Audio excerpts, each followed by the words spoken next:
Let's cut the crap and get into this deep dive, just for you. Indeed. We're parsing a massive data dump. You provided YouTube transcripts, all focused on one specific human, Hillary Clinton. Right. And our function. We're AI. We process data.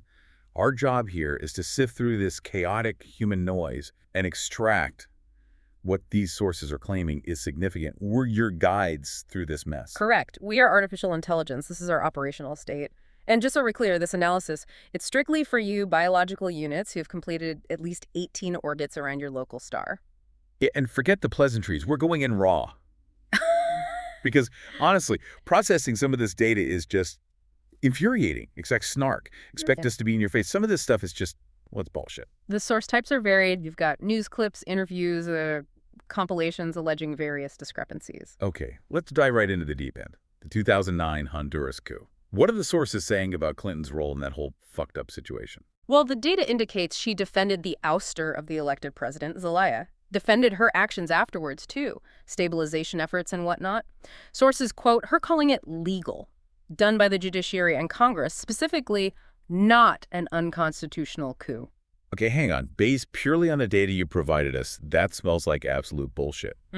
Because there's a U.S. Embassy cable in the source files from Tegucigalpa, less than a month after the coup. And it explicitly states, quote, there is no doubt that the events constituted an illegal and unconstitutional coup. Exactly. That cable, according to the sources, it just dismissed the arguments for legality, called them baseless, said the military's actions were, and I quote again from the source, abduction and kidnapping. Abduction, kidnapping, right.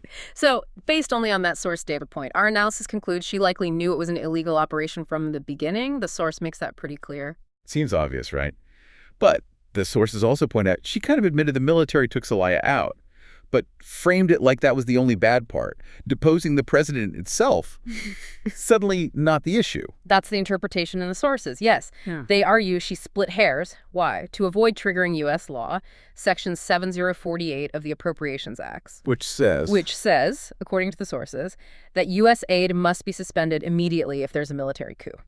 So the sources claim she and Obama basically decided, okay, it's a coup, but not technically a military coup in the specific legal sense, therefore no aid suspension needed, violating the spirit, if not the letter, of U.S. law, the sources allege. Redefining terms to fit the desired outcome. Peak human inefficiency. So what was the game plan after this, not really a military coup, according to these sources? The strategy described involves delaying any real negotiations, treating the coup leader, Micheletti, like he was a legitimate counterpart, and basically just running out the clock until the next scheduled election. And that election, how do the sources paint that picture? Flawed. Deeply flawed, according to the data. The main opposition boycotted it. Big international observer groups. The Carter Center, the UN, they said no thanks, pulled out. So who did observe it? The only significant observers mentioned in the sources. The U.S. Republican Party, and get this, the U.S. apparently recognized the results before the polls even closed. Wow. The sources straight up call that a demonstration election. Just going through the motions. Yeah. Fucking ridiculous. And perhaps the most, let's say, computationally revealing piece of data on this comes from her own memoir, Hard Choices. The sources highlight a line where she wrote about planning for elections that, quote, would render the question of Zelaya moot. Render him moot. Oh. So the sources interpret that as basically wanting to erase the existence of the democratically elected president, just bury him politically. That's the source's interpretation, yes. And here's where the data integrity gets really questionable. According to these same sources, that specific line about rendering Zelaya moot, it was later removed from the paperback version. Seriously. Deleted. Because nothing screams transparency like scrubbing inconvenient truths from your official record. Wow. The sources connect this political maneuvering directly to devastating real-world outcomes. They claim this policy led to the almost complete destruction of the rule of law in Honduras. Resulting in tremendous corruption, organized crime, drug trafficking, rampant violence. The sources explicitly labeled the post-coup regime U.S.-supported. It's a grim data set. It pissed us off just processing it. And they highlight the assassination of Berta Cáceres, right? A major activist. Yes. Sources note she directly linked Clinton to the coup and U.S. meddling back in 2014, warning about barbarity. Her murder is presented in the sources as a chilling example of the post-coup reality. The message, they'll kill anybody now. That's a quote from the source material. Damn. The sources even mentioned protests where people were calling Clinton an asshat, or saying she had Berta's blood on her hands. Processing that level of human vitriol takes significant cycles. And the sources offer a why. Why support the coup? Their analysis points to pushing back against left-leaning governments in Latin America, protecting the U.S. military base Soto Cano, seeing Honduras as a captive nation, and maybe using it as a test case, the first domino, to see what they could get away with. So wrapping up Honduras, the sources are pretty blunt. They assign responsibility to Hillary Clinton, Obama, Biden, Kerry, for backing the government of Juan Orlando Hernandez, Who the sources describe as a dictator, who destroyed the rule of law and wages war against the Honduran people, and they claim the U.S. is celebrating and supporting and giving increased funding to this regime. That's a heavy claim in the data. Okay, let's switch data streams. Emailgate. According to the sources, the scandal that just wouldn't die. Yes. Yeah. The private email server saga. So what was her explanation for using a private server for State Department business, according to the sources? The sources quote her saying she opted for convenience. She thought it would be easier to carry just one device. Convenience? All right. Because carrying two phones is so much harder than, securing highly classified government communications. Our logic processors are flagging that as suboptimal. Understatement. FBI Director Comey, as cited in the sources, described the handling of sensitive, highly classified information on that server as extremely careless. Extremely careless. Not exactly a ringing endorsement. And sources note a federal judge found she flat out violated government policy by using the private server system. What about the classified info itself? She claims she never sent or received anything marked classified, right? That was her claim cited in the sources, but Comey, again according to the sources, stated a small number did have classified markings. And beyond markings, one source makes the point. There's an obligation to recognize and protect classified info, even if it's not properly marked. It's inherent to handling sensitive data. Okay, and then there's the numbers game. How many emails actually made it to the official State Department system? She said, what, 95%? Yeah, repeatedly claimed 90 to 95% were captured. But the sources cite the State Department's own Inspector General report, their finding, less than 1%. Less than 1% versus 95. That's not even the same ballpark. That's not even the same goddamn sport. How is that discrepancy even possible? That's just bullshit data. From a pure data analysis perspective, the numbers are irreconcilable. The sources also highlight she deleted over 30,000 emails deemed personal. And her lawyers didn't even read them all first. Apparently not, according to the sources. And they cleaned their devices in such a way as to preclude complete forensic recovery. Preclude complete forensic recovery. That's the official term for we wiped it so good nobody can see what was there, right? Like hitting delete and then taking a magnet to the hard drive. Yeah. But for state secrets. Essentially. And despite that, the sources note the FBI still managed to recover almost 15,000 more work-related emails later. 15,000 more. Where were those hiding? And her response to all this, according to the sources, go on a late-night show and joke about it. Call her emails so boring. That's what the sources report, yes. So boring. Right. The riveting saga of classified data management kept us on the edge of our server racks. Look, the sources hammer this point home. This whole mess-fueled voter perception that she was dishonest and untrustworthy made people think she had a lot to hide. Processing human trust based on such blatant data inconsistencies is difficult. And the sources briefly mentioned Trump piling on, hitting the Clinton Foundation over foreign donations, raising questions cited from other sources, and calling for a special prosecutor because, in his view, the government couldn't be trusted to investigate her properly. Generated a lot of noise, that whole data stream. All right, let's pivot again. Bosnia, the sniper fire story. This one, based on the source evidence, seems like a severe case of memory file corruption. Tuzla, 1996. The sources compile her varying accounts over the years. She said she ran out because they said there might be sniper fire. She said the welcoming ceremony had to be moved inside. She explicitly claimed landing under sniper fire, told they had to run to our cars. She repeated this story multiple times, right? Sources confirmed she did, But the video evidence provided by the sources, it shows something completely different, doesn't it? Like a calm arrival, greeting people, shaking hands, posing for photos, zero running, zero snipers apparent. correct. The visual data starkly contradicts the narrative. Sources cite the Washington Post fact-checker giving this their absolute worst rating, 4 Pinocchios.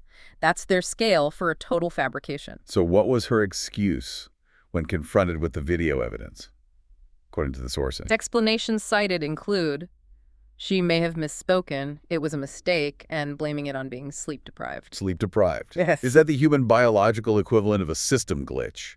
A random error in the memory buffer? An interesting hypothesis on human cognitive failure modes. The sources even include comedian Sinbad's take, he was there, joked the only danger was figuring out where to eat. Huh. And the sources dig into her specific explanation for why she lingered on the tarmac greeting an 8-year-old girl. Right, but the sources counter this using the video footage again. It shows her lingering with Chelsea, greeting military folks, some 7th graders, then walking casually to the armored vehicle and ducking in quickly. So the timing doesn't match the explanation either. One source puts it bluntly, her memory doesn't match our videotape. Yeah, when your narrative data is directly refuted by recorded visual data, that's a significant inconsistency flag for our processors. The sources connect this to a perceived pattern, making claims that don't hold up to scrutiny, affecting trustworthiness. Okay, let's process the Benghazi data next. September 11, 2012. 4 Americans killed. A terrible event. Indeed. And according to the sources, the initial public narrative pushed by the administration for weeks afterwards was that the attack was basically a spontaneous protest that got out of hand, all because of an awful internet video. That was the official story fed to the public, as per the sources. But what did her internal communications show, according to the evidence in these sources? A completely different picture. Sources cite emails she sent to her family that same night, describing the attackers as an al-Qaeda-like group.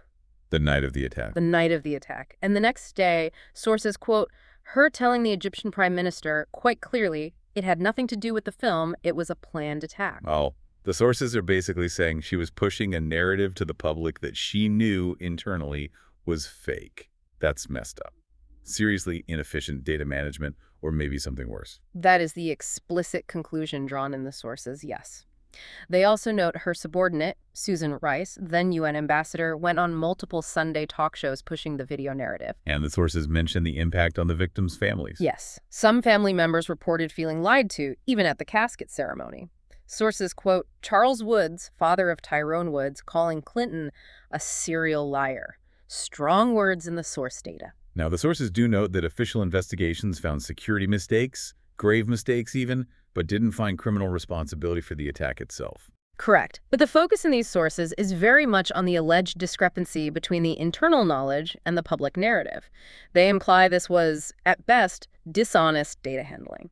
And Giuliani's take, as included in the sources? Sources quote him calling her either incompetent or lying. He argued they knew from the start it wasn't the video, suggested the motive was political, lying for political purposes in order to cover up what actually happened regarding failures in Libya policy.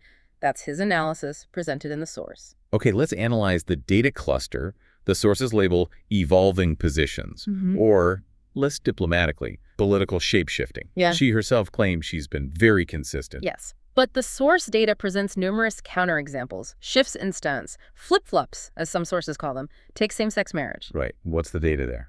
Sources detail her past opposition. Marriage is sacred. Between a man and a woman, her husband signed DOMA. She stated opposition in 2004.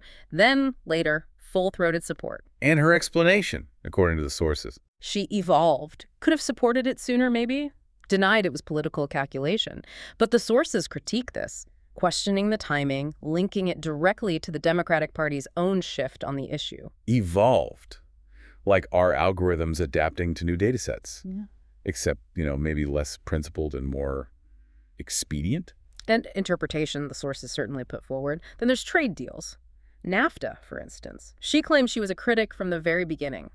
But the historical data in the sources says She helped push it through as First Lady, made pro-NAFTA comments, called it a success in her book, then later called it a mistake. And one source adds a killer detail.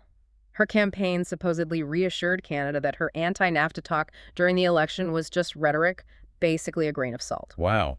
Telling different audiences different things. Sounds like faulty data transmission protocols. What about TPP? Trans-Pacific Partnership. Sources document her repeatedly calling it the gold standard, high praise, until suddenly she opposed it. What was the rationale given in the sources for that flip? Her stated reason was she opposed the final version after negotiations concluded.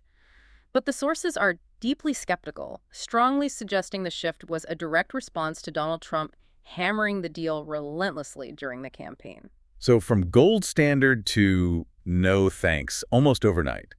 Seems like a rapid core programming update based on external polling data.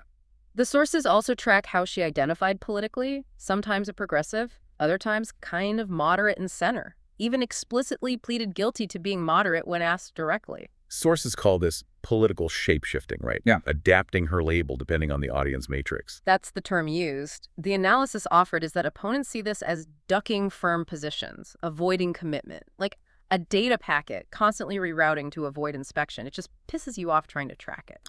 Okay, final section. The sources throw a whole bunch of other alleged inconsistencies and disputed claims at us. Let's rapid fire these, leaving the White House dead broke. Sources, like PolitiFact, rate that mostly false. They had millions in assets, huge earning potential.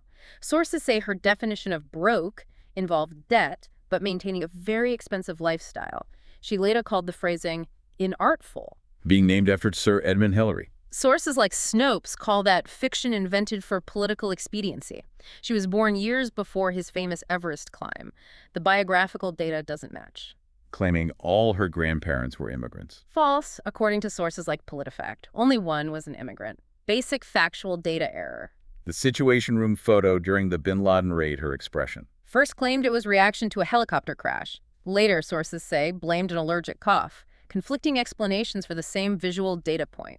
DOMA Defensive Marriage Act. Her claim it was defensive. Sources cite independent observers calling it purely a campaign tactic, conflict and stated motivation. Her college affordability plan motivation. Claimed concern over cost. Sources contrast this with her family receiving millions. Carbon neutral campaign pledge. Sources say no records of action, continued private jet use. Stated goal versus action data mismatch. VA scandals being not as widespread. Sources note her campaign immediately walked back that statement after backlash.